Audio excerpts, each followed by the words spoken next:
দেখুন কিভাবে রক্ত ঝরাচ্ছে।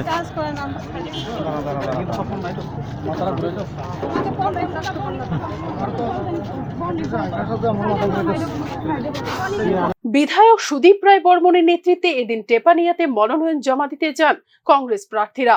রাস্তার মধ্যে তাদের ঘিরে ধরে বেপরোয়া আক্রমণ করে উগ্র বিজেপি সমর্থকেরা। চলে বেধড়ক ইট বৃষ্টি।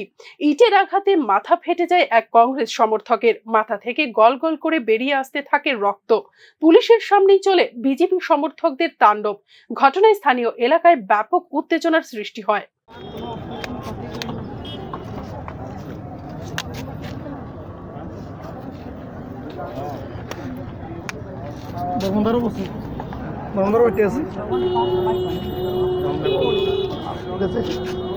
ডুকলিতেও মনোনয়ন জমা দেবার সময় বাম কর্মীদের উপর হামলা করে পদ্ম শিবিরের কর্মীরা। এখানেও চলে ইট পাটকেল নিক্ষেপ। অনেক চেষ্টার পর কোনো মতে বাম কর্মীদের বের করে আনে পুলিশ।